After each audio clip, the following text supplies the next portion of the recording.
Are you a sucker for Las Vegas history? I'm going to give you a look inside 3 historic Las Vegas hotel rooms that history buffs need to consider booking, even though they have their unique flaws and quirks. One of them has been welcoming guests for nearly 120 years.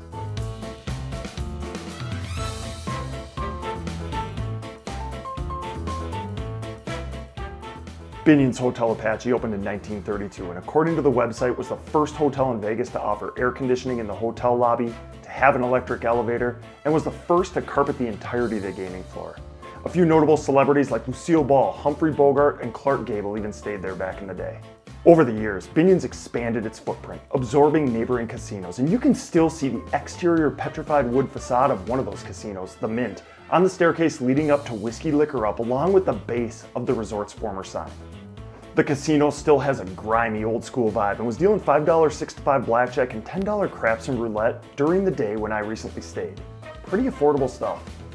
One of my favorite things about Binion's though are the array of cheap yet solid dining options available, many of which offer a 10% discount to all access loyalty club members, ranging from Binion's Deli, which specializes in cheap burgers, sandwiches, and breakfast, to the top of Binion's Steakhouse atop the Mint's Old Tower. Meals I've enjoyed recently include a $22 rack of ribs at Benny's Smokin' Barbecue and Brews, a $17 cowboy cheesesteak at Binion's Cafe, and a $21 buffalo chicken sandwich and fries from Whiskey Liquor Up, which was unbelievably good. Order this. Enjoying it at the rotating bar with a view of Fremont Street also enhanced the experience. The hotel has an elevator, but you can also take the stairs to get up to your room as they're right above the casino floor, and the hotel hallways definitely have a creepy old school vibe. Rooms at Binion's Hotel Apache are rumored to be haunted, and they really lean into it by flashing guest-reported paranormal experiences at the front desk. There was even an experience specific to my room posted next to my door. Pretty cool stuff. Rates at Binion start at a reasonable $59 per night plus tax. Notably, Binion's and sister property Four Queens across the street don't charge a nightly resort fee. Rooms at Binion's are designed to have a 1930s feel and leverage historic pictures, hardwood floors, dark wood trim, a working radio, a stained glass window, and even an old rotary phone to complete the look. Of course, there are also modern conveniences like a 42-inch TV. Keeping with the historic theme though, the baseline rooms are pretty bare bones by today's standards, as there's no TV stand, no fridge, no minibar, and no closet to store the ironing board and luggage stand. While a no frills room isn't my typical cup of tea, it's fun in this case because it's part of the experience. You will want to note that noise from Fremont Street can be intense into the wee hours of the morning, as many of the hotel rooms are right behind Binion's iconic neon facade. They do have quiet rooms, but you have to request them at check-in, and there are no guarantees. I got lucky, scored a quiet room, and had a great stay. 0 ghost sightings, however.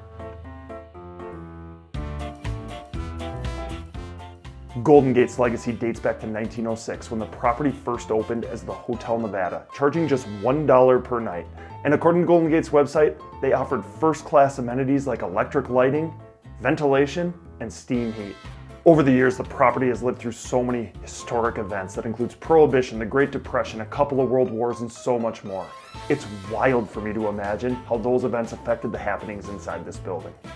Today, Golden Gate's casino floor is a modern, upbeat spot to risk a few bucks, but it still clings to its roots, displaying a small museum of artifacts from the hotel's past that includes a guest book from 1907 and a lineup of vintage slot games just outside the lobby. The High Limit Room is home to 2 awesome historic windows to the past. The first is a small door that, if opened, gives you a look at an original hotel wall dating back to 1906. Past the slots and around the corner is a tile fountain that dates back to 1909. Bar Prohibition is a plaque commemorating the fact that Frank Sinatra, Sammy Davis Jr., and Dean Martin once drank here. And if that doesn't get your nerd juices flowing, I don't know what will. You're hopeless. You may as well just click out of the video right now. Famously, Golden Gate was also home to the first working telephone in Las Vegas. The phone number? 1. Unlike anything else in Las Vegas, Golden Gate's original 10 hotel rooms are a treasure and a must-stay, if only once for true fans of Las Vegas history. These 10 rooms have been welcoming guests for nearly 120 years and are small, unfunctional, and completely substandard by today's hotel standards. And that's what makes them so fun to experience. The hotel hallways have this historic vibe, and they even commemorate each of the original 10 rooms with a plaque outside the door noting, "If these rooms could talk, you'd be in for a long, interesting story. And now you're a part of it. So freaking cool.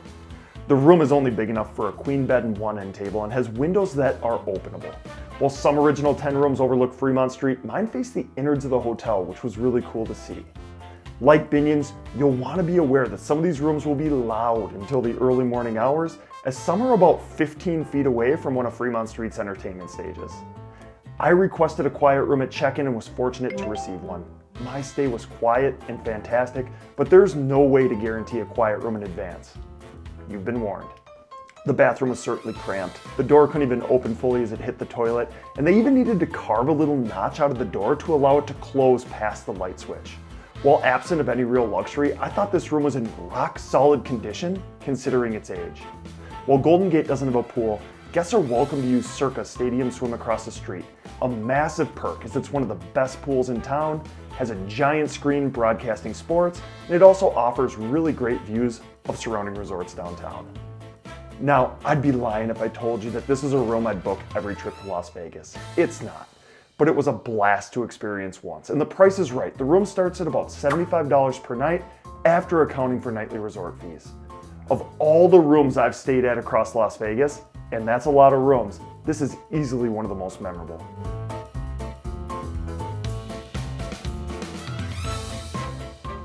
El Cortez opened in 1941, exactly 1 month before the attack on Pearl Harbor. It was once owned by a group of mobsters that included Bugsy Siegel and has landed itself on the National Register of Historic Places alongside some impressive company like the U.S. Post Office and Courthouse, now home to the Mob Museum, and the La Concha Motel lobby, now the lobby for the Neon Museum. The gaming floor just feels historic and authentic, although they're in the process of completing renovation work to spruce the joint up a bit. El Cortez is one of the few remaining casinos in Las Vegas that offers real token slots and real coin video poker, both of which being fun throwbacks. In the table games pit, they often have tubs of beer on ice to more quickly serve players, and table game minimums aren't going to break the bank. This is my kind of casino: grimy, dark, affordable, and historic. Today, El Cortez's exterior looks almost exactly as it did when it opened, although the property's footprint has expanded over the years, adding a hotel tower in 1980 and the Cabana Suites in 2009. The Cabana Suites, while not historic at all, offer one of the quietest nights of sleep on Fremont Street, as they're in a separate building behind El Cortez across the street. The historic hotel rooms of interest to me, though, are their original 47 rooms, which are located on the second floor above the casino and are only accessible via stairs. The rooms were remodeled in 2022, and to say I was shocked by how nice of a job they did would be a pretty dramatic understatement. Of the 3 historic rooms in this rundown, this one boasts the most modern set of amenities with a large, crisp TV that even had a channel dedicated to the resort's history, a coffee machine with complimentary pods, and an empty mini fridge. That said, the room's wall decor was a throwback to Cuba in the 1940s and 50s, and I liked the unique color scheme, decorative textured ceiling, and accent wall more than I thought I would coming in. Uniquely, no original 47 room has the same dimensions, so your room will almost certainly look a little bit different than this.